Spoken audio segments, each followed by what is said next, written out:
Olá pessoal, tudo bem com vocês? Meu nome é Luiz, sou professor de História da Rede Pública Estadual de Ensino e este é o Que História é Essa? Antes de começar, aqueles avisos tradicionais, convidar a todos a curtirem a nossa página no Facebook, a nos seguirem no Spotify e também no YouTube. Escolha sua rede social de preferência e nos acompanhe para saber das novidades, próximos programas e também para deixar as suas sugestões, elogios e críticas. Neste episódio especial, quero agradecer aos meus alunos, em especial os do 9º ano, que têm se empenhado para conseguir oportunidades para além das suas escolas, entre o ensino técnico, que é uma grande opção, daí a fundação desse curso, dá um reforço para aqueles que quiserem prestar exames, bem como outras oportunidades de bolsas e ingressos em outras instituições de ensino.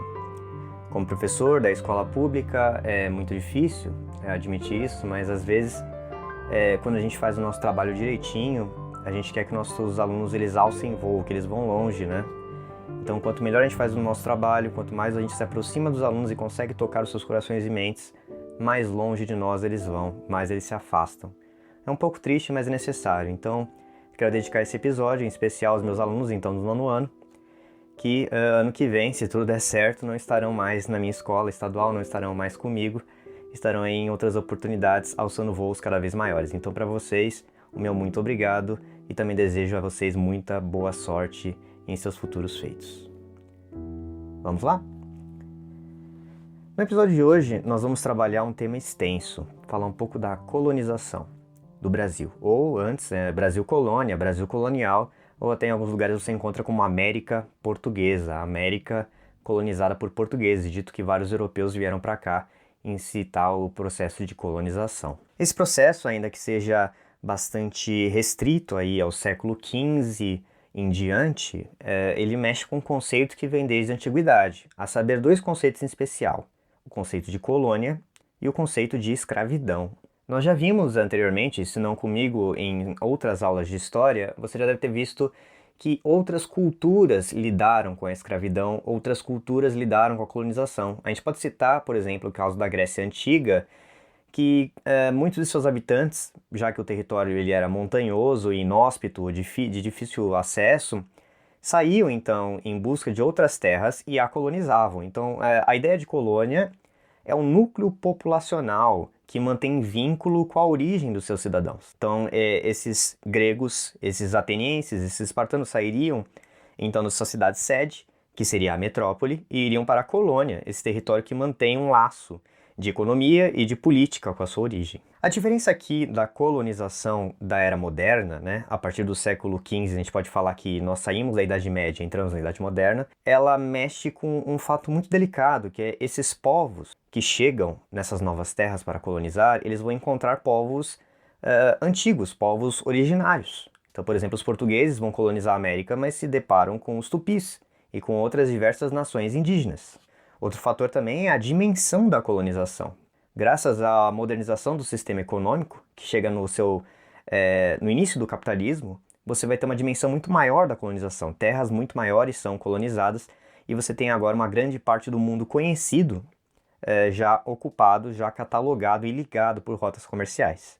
Então já havia o estabelecimento de colônias na antiguidade, mas não nessa dimensão e não também com essa violência, já que há muito mais conflito, portanto. Outra questão também é a questão da escravidão. Já existia na Idade Antiga, persistiu na Idade Média por vários povos e várias culturas. Mesmo os africanos, que vão ser muito escravizados pelos europeus, já tinham entre si a cultura da escravidão, bem como o Islã, ali no Mediterrâneo, praticava a escravidão. Portanto, não é nenhuma novidade o que acontece por ali. A escravidão, então, ela não é inaugurada pelos europeus aqui na colonização, mas ela ganha uma dimensão nunca antes vista. Você vai ver a criação de verdadeiros vazios populacionais, onde a população de um continente vai ser extraída e colocada em outro, como é o caso dos africanos vindo aqui para a América, a serviço de um terceiro povo, os europeus. Então, já existia colônias, já existia escravidão, mas não nessa dimensão, não com este impacto profundo na história desses povos. Outra coisa também é que agora está ligado diretamente à história do nosso país. Então, quando estudamos colonização, quando estudamos escravidão, é muito mais ligado à nossa história quando a gente fala de Brasil, quando a gente fala de Brasil colônia. Dito isso, vamos começar então o nosso estudo. Por ser um estudo amplo, eu vou subdividi-lo em algumas categorias, em alguns capítulos, utilizando uma divisão que eu encontrei em alguns livros didáticos. A gente começa, por exemplo, caracterizando o sistema da colonização. O período em que acontece a colonização brasileira é conhecido como Idade Moderna, a era dos estados modernos, portanto. Ao contrário da Idade Média, esse é um período em que você vai ter reis cada vez mais poderosos, que vão se impor sobre os senhores feudais e sobre a Igreja Católica. São reis que, em aliança com a burguesia, com as classes comerciantes, agora uma classe que se descola dos camponeses, dos nobres e do clero, vai ajudá-los então a afirmar o seu poder e se impor sobre os demais. 4 reis se destacam, 4 coroas se destacam. No caso, as monarquias de Portugal, Espanha, França e Inglaterra. Então, a Idade Moderna, a Era dos Descobrimentos, a colonização, num período de 300 anos, aí do século XV ao século XVIII. Então, quando falamos todos esses tópicos, eles acabam se cruzando. Essa é uma era em que os reis, tentando se projetar e competir uns com os outros, vão recorrer aos princípios do mercantilismo. No mercantilismo, a ideia é ter uma balança comercial favorável para, então, acumular metais preciosos. Como assim? A ideia é sempre vender mais do que comprar, pelo menos em valor, para obter mais metais preciosos. Como a moeda daquela época tinha um valor intrínseco, ou seja, não era um papel moeda que simbolizava um valor de confiança de mercado, como por exemplo hoje é o dólar, o real, eram moedas com valor de acordo com o material que eram feitos, então moedas de ouro, moedas de prata, moedas de metais preciosos. Ou pelo menos toda moeda, toda a transação, ela era fiduciária, ou seja, você poderia trocar ela por metais preciosos mais tarde. E para acumular metais preciosos, então você sempre tinha que estar lucrando nessas transações, para que o ouro do seu país não fosse embora. Um jeito de você manter essa balança comercial sempre favorável é você ter uma colônia, ou seja, ter um território que ele vai estar preso a você, ele é obrigado a comercializar com você e sempre ter termos desfavoráveis, e então você sempre vai estar juntando mais ouro, extraindo as riquezas desse território. Então você garante alguém para sempre estar perdendo, para você sempre estar ganhando.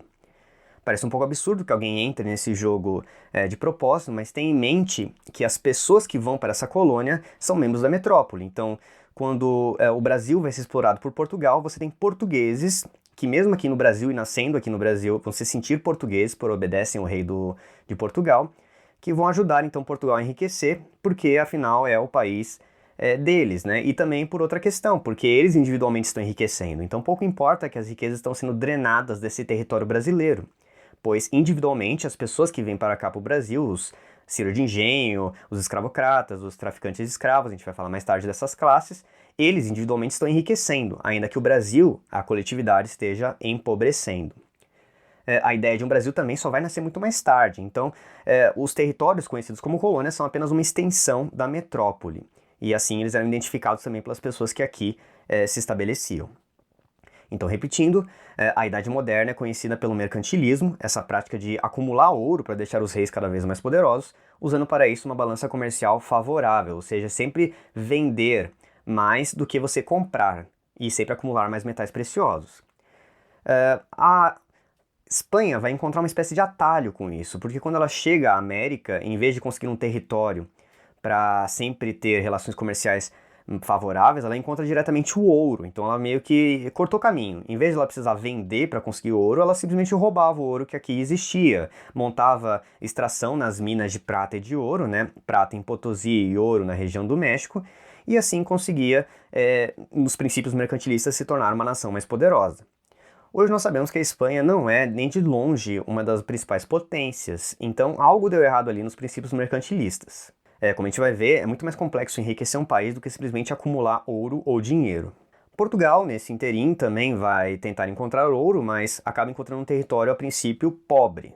Mesmo que as cartas iniciais dos descobridores, dos navegadores diziam que aqui, onde tudo se plantava, tudo se dava, tinha uma terra maravilhosa e espetacular, o que eles queriam mesmo era ouro, né, dentro dos princípios mercantilistas.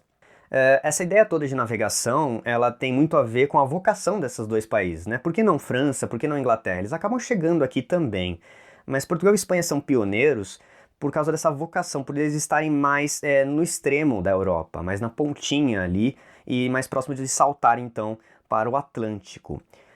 Para eles fazia então muito mais sentido dar a volta na África, como fizeram os portugueses, ou cruzar o Atlântico, como fizeram os espanhóis pela primeira vez. Encontrar outras rotas que não dependessem das rotas terrestres ali na Europa, né? Então, enquanto outras potências estavam enroscadas em guerras e tentando consertar as rotas terrestres por meio do Oriente, né? Portugal e Espanha não. Depois da queda de Constantinopla, né, que era por onde vinham os produtos redistribuídos pelos principados italianos, os produtos chineses, indianos, etc., eles decidiram cortar caminho. Primeiro Portugal dando a volta na África e depois espanhóis tentando dar a volta pelo Atlântico. Os portugueses conseguem chegar à Índia por baixo da África e os espanhóis não chegam à Índia, mas conseguem chegar ao novo continente que está abastecido de ouro. Então, assim, essa é a inserção dessas duas potências no mercantilismo na Idade Moderna.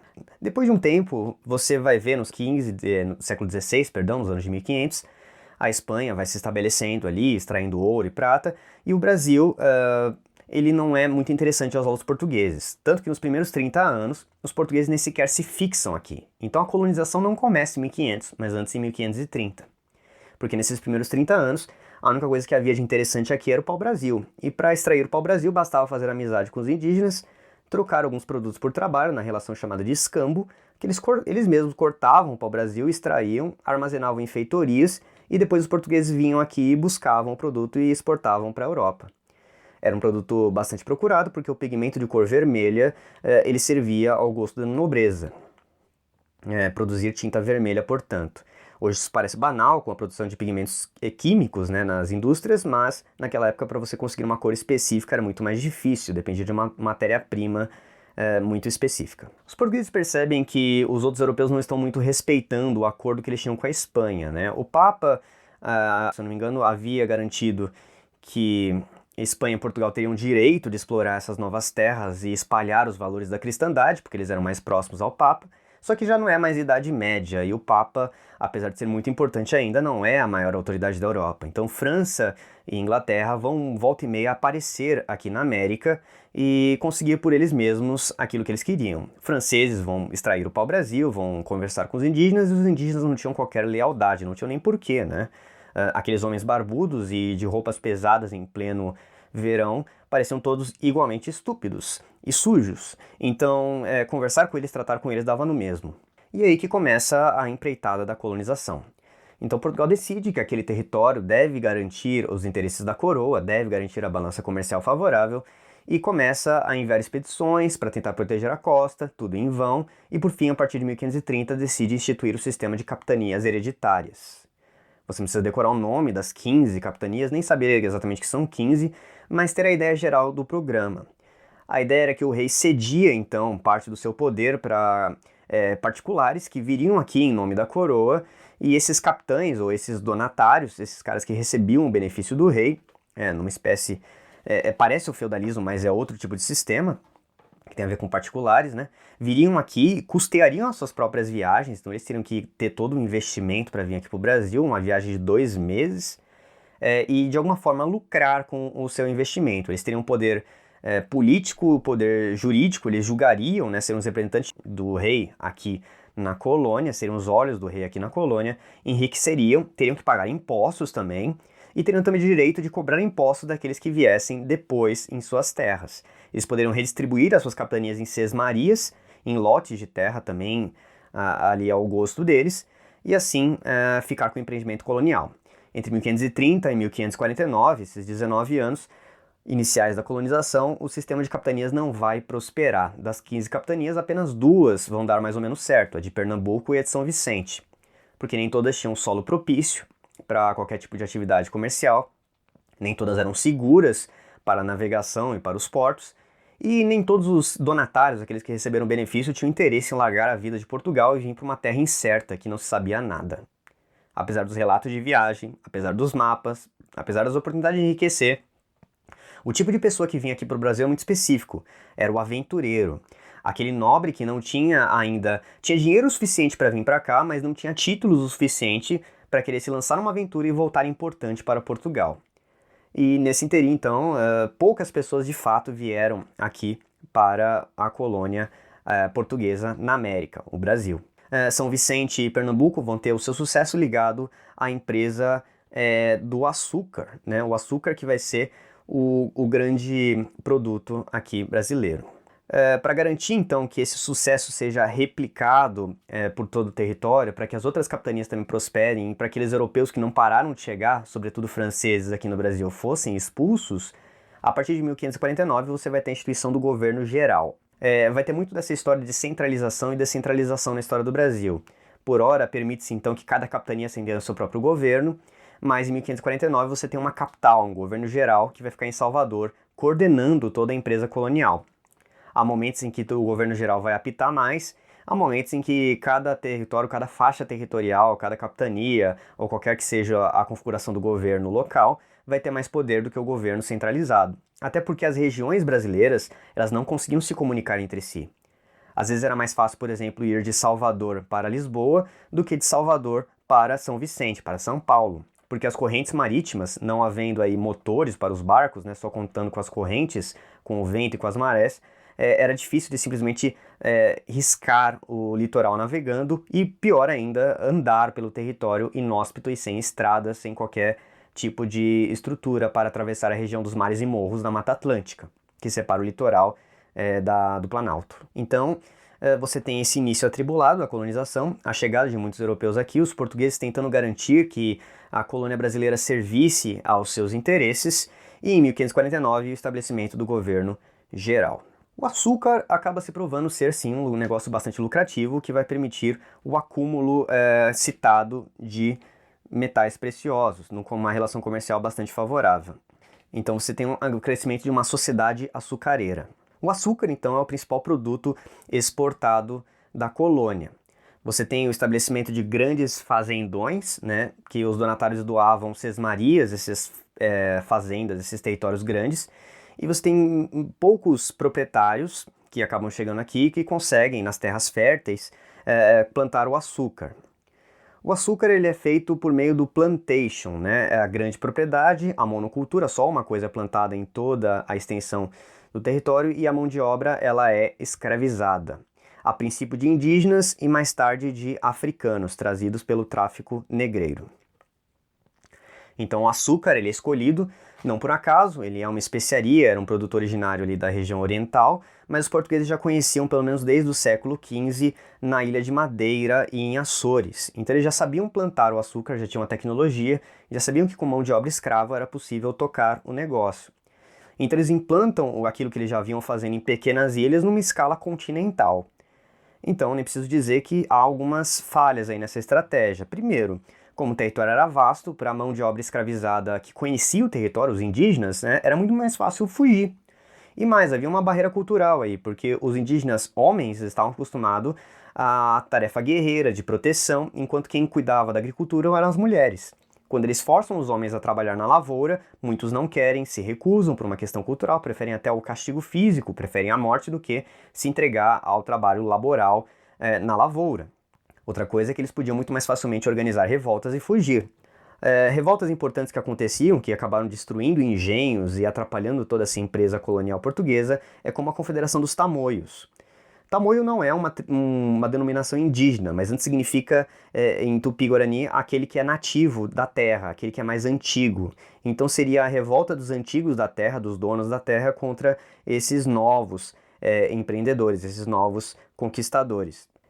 Então você tem uma junção de indígenas que vão pegar até apoio de franceses contra os portugueses, que também vão se apoiar em outros indígenas, né? Haviam muitas nações e elas eram manipuladas, elas eram usadas ali nesse confronto interno entre europeus.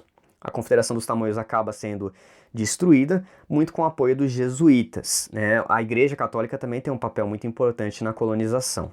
Então há resistência indígena, mas a empresa colonial prossegue, já na segunda metade do século XVI. Então entre 1500 e 1549 você tem a afirmação desse modelo de exportação de cana-de-açúcar, né, do engenho e da mão de obra escrava, que começa indígena, mas aos poucos vai trazendo cada vez mais africanos, e já na segunda metade de 1550 em diante, você já tem o sucesso e o grande negócio lucrativo da exportação do açúcar. A cana-de-açúcar vai acabar moldando a sociedade brasileira, falando-se até em uma sociedade do engenho, que é o nome da máquina que produzia, que moía o açúcar. Já que boa parte da população vinha aqui em torno do senhor de engenho. Então havia o senhor de engenho, o dono da fazenda, o dono da propriedade.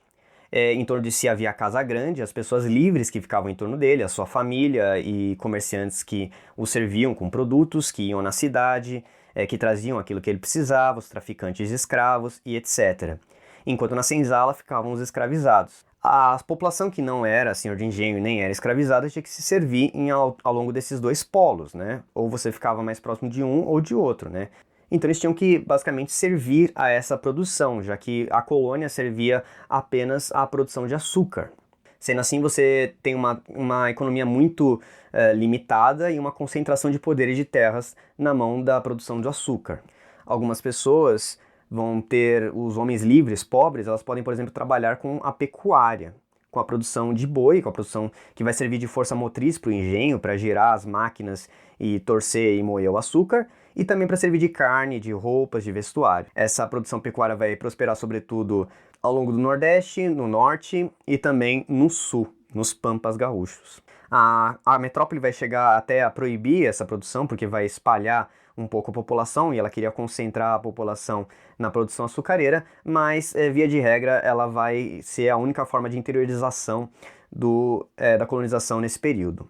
É uma sociedade bastante, então, polarizada. Você tem de um lado a população escravizada, do outro a população livre, dona do engenho, e você tem uma população toda concentrada no litoral, já que tudo que o Brasil servia basicamente era para exportar esse açúcar. Então não fazia sentido construir um engenho no meio do território e depois ter que atravessar toda a serra e chegar aos barcos para exportar para a Europa.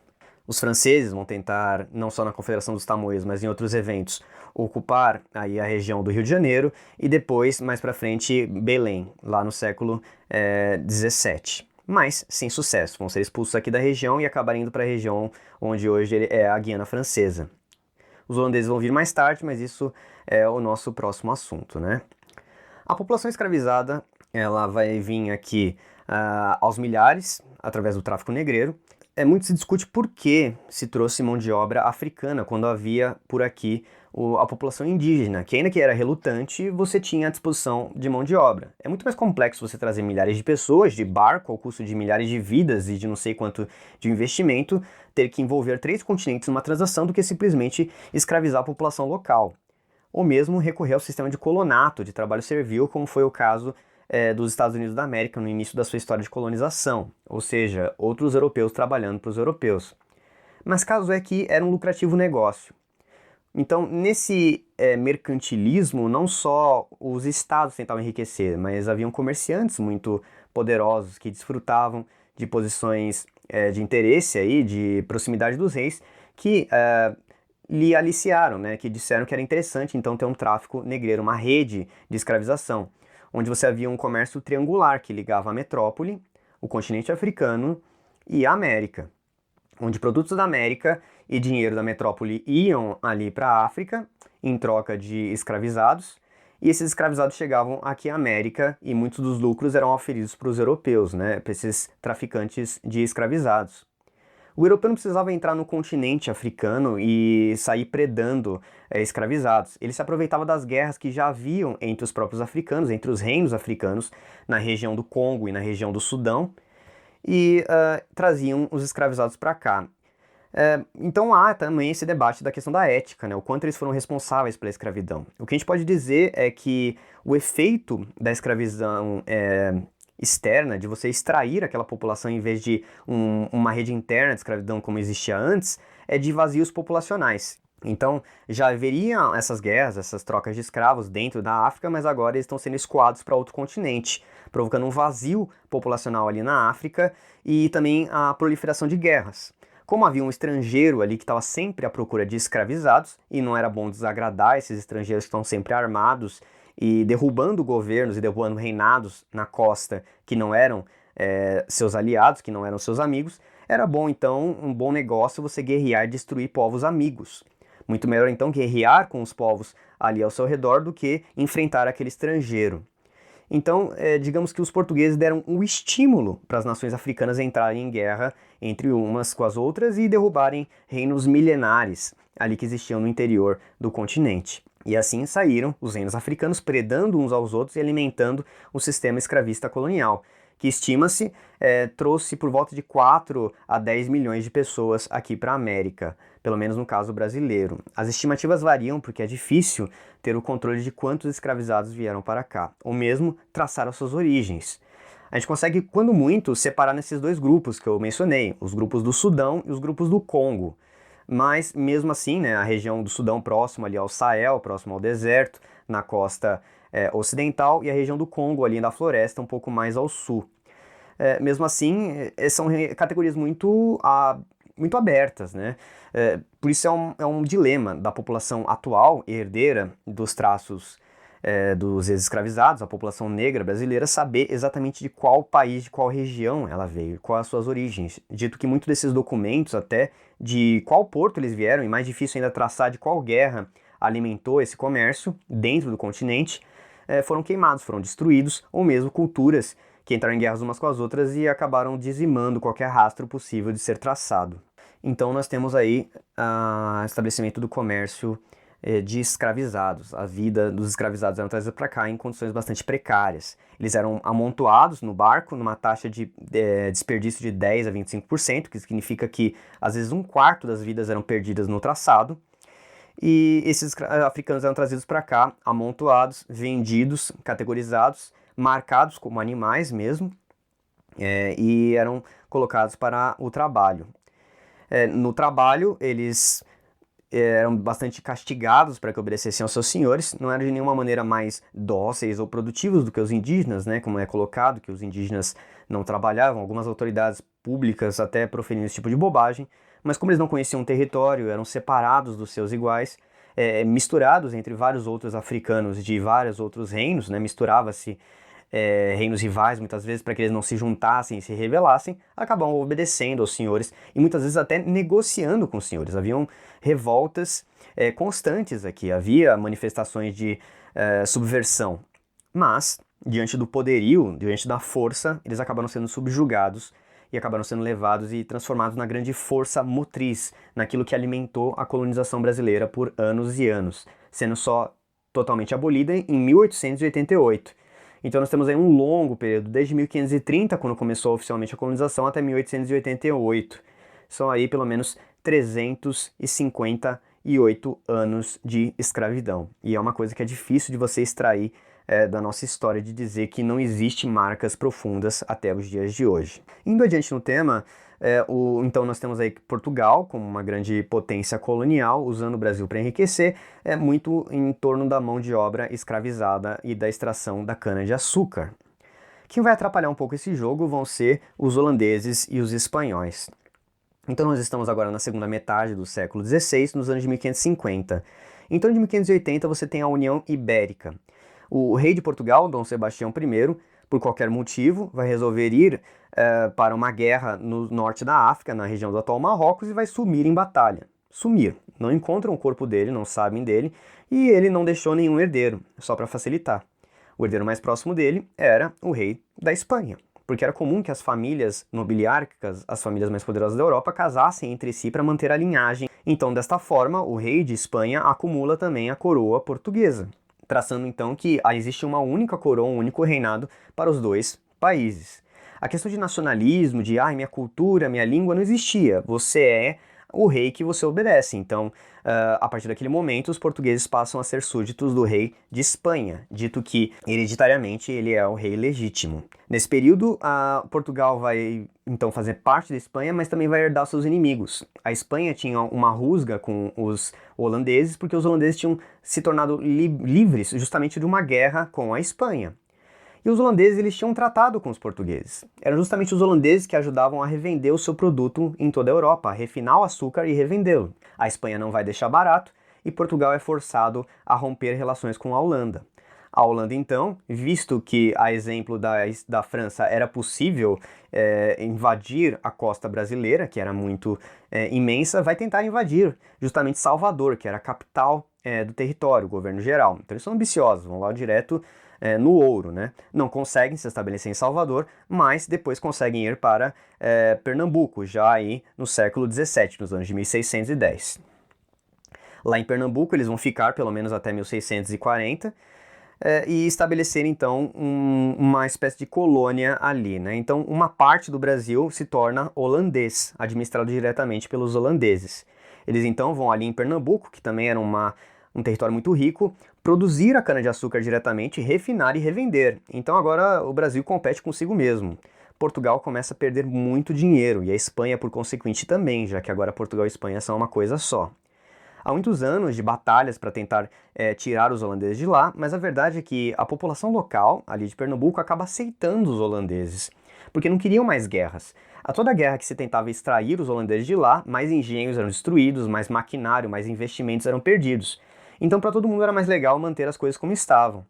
E um cara em especial, Maurício de Nassau, que vai chegar lá nos anos de 30, 1630, vai investir muito dinheiro em Pernambuco. Inclusive, se você for a Recife, for a Olinda, você vai encontrar alguns traços desse investimento. São cidades diferentes do resto da colônia brasileira, porque na visão do Maurício de Nassau, desse administrador holandês, era interessante investir em infraestrutura na região. São construídas pontes, são construídas estradas, são construídas ruas, casas, há todo um estilo arquitetônico próprio. São trazidos cientistas também para estudar a flora e a fauna local e pintores também para registrar.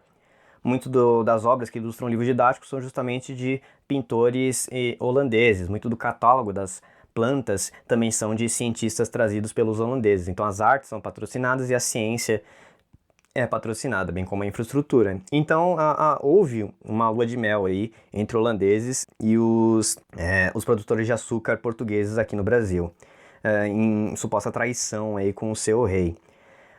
Isso acaba quando Maurício de Nassau é retirado daqui por uma acusação de traição, de que ele estava pegando a riqueza para si, já que aquilo que era produzido de riqueza no Brasil holandês acabava ficando aqui, já afinal todos esses investimentos custavam caro, né? E pouco ia para a Holanda de fato, além do lucro do açúcar refinado e comercializado na Europa. Começa-se então uma nova operação de aumentar os impostos em cima dos produtores de açúcar aqui do Brasil. Aí então, a partir de 1644, começa assim uma insurreição contra os holandeses, apoiando a empresa portuguesa para a reconquista do local. Os portugueses acabam retomando o controle da colônia pernambucana. Há uma restauração da monarquia, vai ter uma dinastia nova lá em Portugal. Um nobre, o Dom João, ele vai se sagrar então rei, Dom João IV, e a coroa portuguesa se separa da coroa espanhola. Então é a era da reconstrução.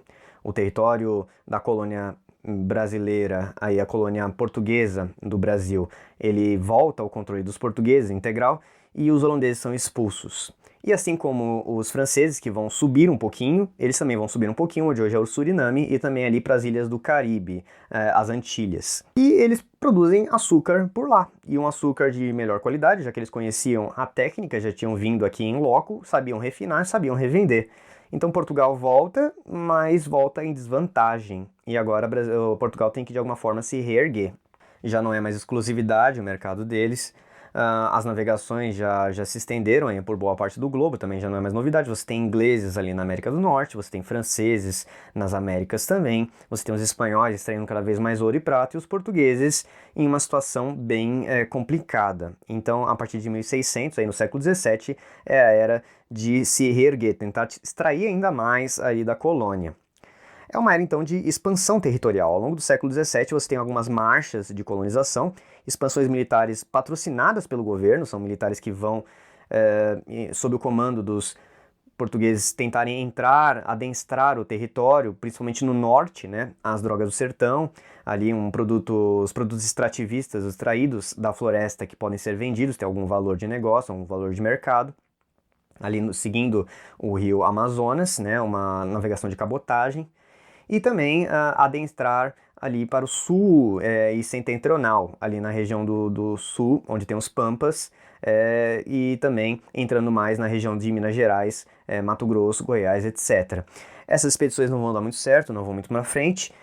O que vai realmente simbolizar muito da entrada vai ser a empresa dos jesuítas, a Igreja Católica aí tem uma grande participação, que, considerados verdadeiros soldados de Cristo, vão entrar no território e tentar catequizar esses índios, fundar muitas cidades, isso já desde o início da colonização, construir aldeamentos, né, que são cidadezinhas que eles constroem para educar os índios a se comportarem como europeus, aculturando-os, né, tirando eles do seu idioma, das suas práticas religiosas e forçando eles a se comportar como europeus.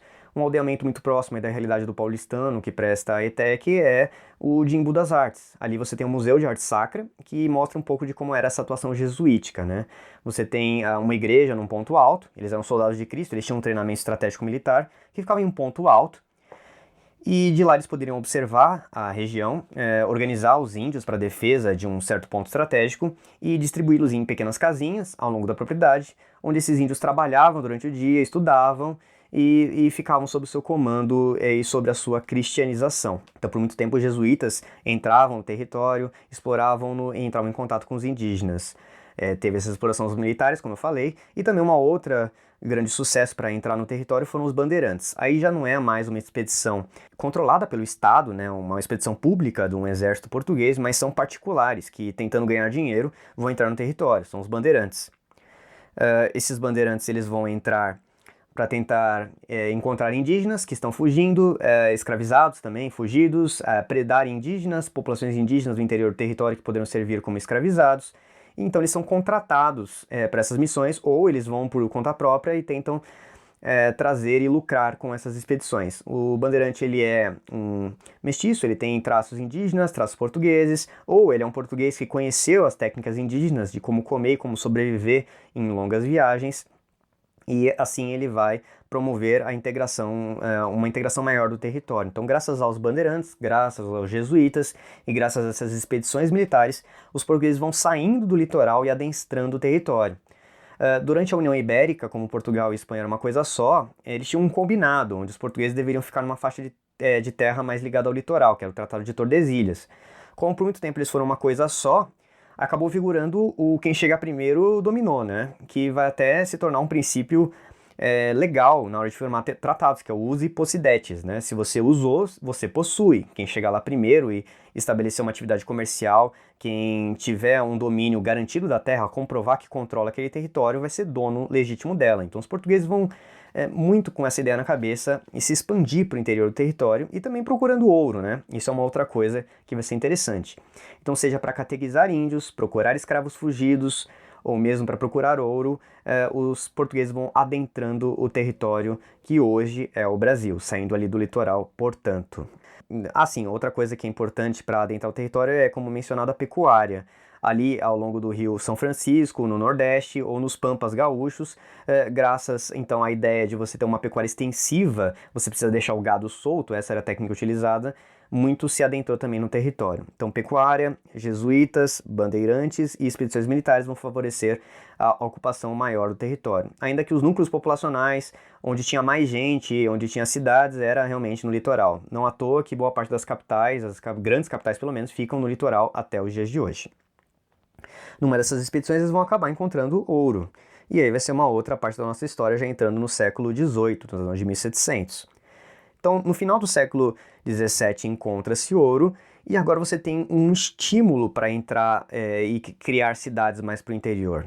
Como lá em Minas Gerais você vai ter uma corrida, uma verdadeira corrida pelo ouro. O século XVII então é a realização do sonho português. O agora eu me consagro, né? Agora eu vou conseguir recuperar todo o tempo perdido, recuperar tudo que eu perdi durante a Reconquista, durante a invasão holandesa, agora que eu tiro o atraso. Essa era a ideia, essa era a sede dos portugueses, da coroa, que queria recuperar o seu poder, e também dos particulares. Você vai ter uma corrida de imigrantes para cá. Muitos portugueses vão vir em busca das oportunidades, principalmente porque o primeiro ouro encontrado lá no interior de Minas Gerais era o ouro de aluvião, que é um ouro encontrado em leito de rios, que você precisa apenas de uma batedeira, uma pequena cuia de tecido ali que você coloca a terra do leito do rio, começa a bater para tirar as pedrinhas e a terra, até sobrar pedacinhos de ouro que podem ser limpos e extraídos em pepitas e revendidos depois. Essa corrida, a princípio, bastante caótica, muita violência, há muito confronto, muita gente vai sair de Portugal e provocar também aquele problema do vazio populacional que aconteceu na África agora em Portugal, e a coroa vai tentar tomar controle. Então há uma contradição entre o interesse particular e o interesse da coroa a todo tempo com a exploração do ouro no Brasil. O ouro vai tentar ser controlado pelas minas, a distribuição das terras vai ser feita e regrada pelo rei, né? Toda vez que uma nova jazida é encontrada, a coroa vai tentar regrar quem pode e quem não pode explorar, as chamadas datas, né? De acordo com o número de escravos, de escravizados que a pessoa possuía. Era uma atividade um pouquinho mais democrática, não quero usar essa palavra, mas mais acessível do que a construção de um engenho, porque você podia desde explorar uma data pequena, um território pequeno com meia dúzia de escravos, até explorar amplos territórios com centenas de escravos ali. Então era uma atividade que possibilitava ao pequeno empreendedor, aquele que tinha um capital um pouco menor, ingressar e poder voltar com grande lucro. Mas também era arriscado, porque as datas eram distribuídas de acordo com a expectativa. Então o reino português dava uma data e falava, olha, eu acho que aqui é possível que tenha ouro, você tem interesse? A pessoa vinha para cá, gastava todo o dinheiro, tinha que pagar impostos e podia também não achar nada. Mas a primeira metade do século XVIII, de qualquer forma, foi de grande sucesso. Muito ouro foi encontrado, até mesmo diamante foi encontrado no interior do Mato Grosso e Goiás. Assim, foi uma época de prosperidade para Portugal e também para aqueles que se empreenderam aqui na colônia. Houve uma dinamização das atividades coloniais, porque agora não tinha que só abastecer o litoral, mas também abastecer de produtos e víveres as Minas Gerais, a região interna. Então há um favorecimento de um comércio interno. Nem tudo agora era exportado, alguma riqueza ficava na colônia. Então muito do ouro acabava ficando aqui nas relações comerciais, nas trocas que eram estabelecidas, uma atividade econômica maior era desenvolvida. Nem só de escravizados e de livres havia ricos havia colônia, havia uma espécie de uma classe média bem diminuta, de feitores, de artistas que trabalhavam com aquele ouro, construindo as igrejas, construindo obras de arte, para aquelas pessoas enriquecidas com ouro, e também rotas de comida, de gado, de vestuário, que tinham que abastecer essas cidades criadas no interior do território. Cidades cada vez mais inchadas que vão trazer também outros problemas. São cidades enormes, com problemas de saneamento, de abastecimento, muitas pessoas morriam de fome porque a comida não chegava com facilidade ali, mas, de qualquer forma, houve uma dinamização do comércio colonial, agora não mais vivendo apenas para exportação. Havia uma demanda interna também ali na colônia. A partir do a segunda metade do século XVIII, você tem um escasseamento dessas reservas de ouro. A coroa não aceita, acha que o pessoal está enfiando ouro em outro lugar e então começa a cobrar impostos cada vez maiores, a chamada derrama. Há uma taxa, então, obrigada a cobrar, né? Além do quinto, né? Então, 1/5 de todo o ouro extraído, você tem que pegar as pepitas e transformar em barras de ouro. E essas barras tinham um selo real e já na hora de derreter esse ouro, você é extraído 1/5 do ouro lá para os portugueses. Além disso, tinha a derrama, que era uma fiscalização mais próxima, onde se a taxa anual que eles estabeleciam que era o ideal de ser extraído não era cumprida, eles vinham e obrigavam você a pagar de alguma forma, supondo que você escondeu o ouro em algum lugar. Isso começa a gerar algumas manifestações, como a Conjuração Mineira, e muitas revoltas locais. Então há um atrito entre os particulares e também entre a coroa portuguesa. Estamos chegando também na era das revoluções, né? Em 1776 você já tem a independência dos Estados Unidos, a Revolução Americana, e em 1789 você tem a Revolução Francesa. Então Portugal tinha que ficar um pouco esperto, porque animosidades na colônia, com as ideias iluministas de liberdade, igualdade, fraternidade, etc., poderiam chegar aqui na colônia. Não foi o caso, era muito mais a questão de particulares querendo ganhar mais dinheiro, ou pelo menos se proteger contra os avanços da metrópole. Houve uma ideia de uma independência, mas só de Minas Gerais, para ser separado do restante da América Portuguesa, porém nada prosperou. O que aconteceu foi só que a fonte da galinha dos ovos de ouro, né, por assim dizer, quase literalmente, foi se escasseando cada vez mais. Importante dizer que durante todo esse período, o açúcar ainda continuou sendo muito importante para a economia colonial. A gente ainda era uma colônia agroexportadora. Porém, se fala em um ciclo do açúcar seguido de um ciclo do ouro, porque é o ouro que vai transformar bastante a paisagem e a história colonial a partir de então. Já para o final do século XVIII em diante, nós já começamos a estudar os movimentos que vão levar a dissociação do laço colonial, do pacto colonial, para, então, a independência do Brasil. Mas isso é assunto para outra aula.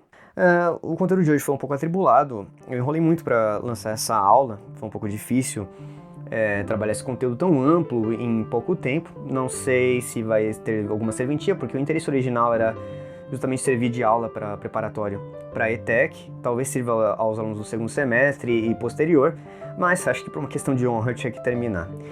Se você gostou, tem alguma sugestão, alguma crítica, se você chegou até aqui, pelo menos, falar, cheguei até o final, dê o seu sinal, deixe seu comentário, dê o seu curtir, e é isso, tá? Tchau!